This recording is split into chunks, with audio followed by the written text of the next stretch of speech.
मेळघाटमधील आदिवासी व बिगर आदिवासी यांच्यावर स्वतंत्र काळापासून आजपर्यंत होत असलेल्या अत्याचाराच्या विरोधात सरकार जागे करण्यासाठी पदयात्रा 2 ऑक्टोबर 2023 रोजी मेळघाट ते मुंबई मंत्रालय पूर्ण केली। त्यानंतर 7 दिवस आझाद मैदान येथे आमरण उपोषण हे सध्याच्या महत्त्वपूर्ण व अत्यंत ज्वलंत मुद्द्यावर गुरुवारी 2 नोव्हेंबर रोजी पत्रकार परिषद घेऊन आपली भूमिका स्पष्ट केली। सचिन गोरले यांनी मेळघाटची समस्या मांडण्याकरिता धारणी ते मुंबई आपल्यासोबत अनेक कार्यकर्त्यांना घेऊन पैदलवारी केली। समाचार संकलन अशोकभाई जोशी। मेळघाट ते मुंबईमध्ये पदयात्रा करून मंत्रालयामध्ये राज्य शासनाला जागे करण्याचा प्रयत्न केला आणि 82 मागण्या घेऊन हे तिथं पोहोचले आणि पैदल केल्यामुळे त्यांची प्रकृती पण खालावली। 4-5 दिवस ते सर्वजण दवाखान्यात ॲडमिट होते। आज ते पत्रकार परिषद घेणार आहे असे देखील राजकीय लोकांना कळतात।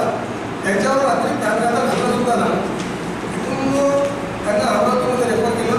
आता सध्या त्यांचा इलाज आपल्या शासकीय रुग्णालयामध्ये सुरू आहे। त्यांनी पत्रकार परिषदेकरिता सुट्टी घेतली आणि तिथं आले। आता पुढील माहिती सचिन बोलू देतील अशी मी त्यांना विनंती करतो।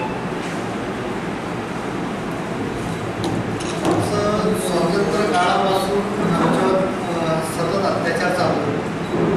त्यात आमच्या इथं बोगस डॉक्टरांचे प्रमाण खूप जास्त प्रमाणात आहे। शासकीय रुग्णालयात चांगले डॉक्टर नसल्या कारणाने, गायनिक स्पेशालिस्ट नसल्या कारणाने किंवा बालरोगतज्ञ नसल्या कारणाने नाईलाजाने आम्हाला खाजगी डॉक्टरांकडे जावं लागतं, त्यांच्याकडून उपचार यावं लागतो। ते पण बोगस निघतात। त्यांच्या हातून बालमाता मृत्यू किंवा पाल्यांचे मृत्यू भरपूर जणांचे अपघात घडलेले, तरीसुद्धा त्यांच्यावर कोणतीच कारवाई केली जात नाही। खालपासून वरपर्यंत सर्वांना निवेदनं देऊन सुद्धा सतत त्यांचा पाठपुरावा केल्यावर सुद्धा त्याच्यावर ॲक्शन होत नाही। म्हणून परत ग्रामीण रुग्णालयामध्ये काही लोकांच्या भरत्या जसं सिटी स्कॅन मशीन आहेत पण ऑपरेटर नाही आहेत, रक्तपेढी नाही आहेत, एक्सरे मशीन आहे पण ऑपरेटर नाही आहे। अशा भरपूर वेगवेगळ्या सुविधांना धरून आम्ही निवेदनं करत शेवटपर्यंत गेलो आणि शेवटी एकच आम्हाला 824 किलोमीटर चालून मेळघाटचे मुंबई मंत्रालय सरकारला जागे करण्यासाठी आम्ही निघालो। तर 14 दिवसात आम्ही इथून मुंबई मंत्रालय पायी पोहोचू शकतो। तर 14 वर्षात आमच्याकडं आत्तापर्यंत कुठल्याच योजना येत नाही। आले तर राजकीय लोक त्या योजनेचा फायदा घेतात, त्याचा गैरफायदा घेतात। जो आलेला अनुदान असतो, निधी असतो, त्या सर्व निधीवर आमदारापासून खासदारापर्यंत सर्व डल्ला मारत असतात। नगरसेवक ते सारखे डल्ला मारत असतात।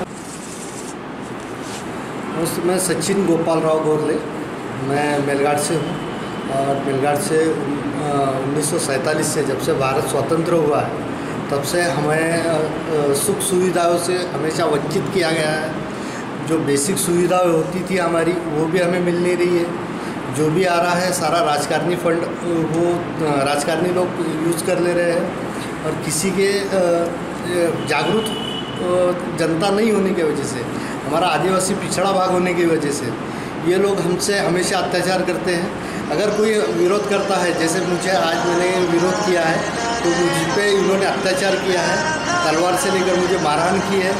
इनका राजकीय वर्चस्व थोड़ा कम होते जा रहा है, ये इनको दिखाई दे रहा है और बहुत सी मुद्दों पे हम जनता के लिए काम कर रहे हैं और वो पूरा होते जा रहा है, ये इनको दिखाई दे रहा है और इनके नज़रों में हम हमेशा खटकते आ रहे हैं। इसलिए कल मुझ पर रात हमला किया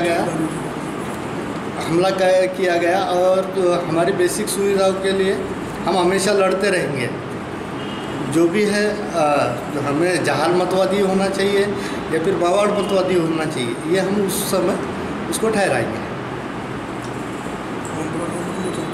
और हम लोग 2 अक्टूबर महात्मा गांधी जी जयंती के दिन सत्याग्रह किया था, जहाँ से हम चिखलदरा से लेकर मेलघाट से लेकर 824 किलोमीटर मंत्रालय तक पैदल गए। वहाँ पैदल जाने के बाद में भी हमारी डिमांड को कोई ये दिया नहीं गया, वैल्यू दिया नहीं गया।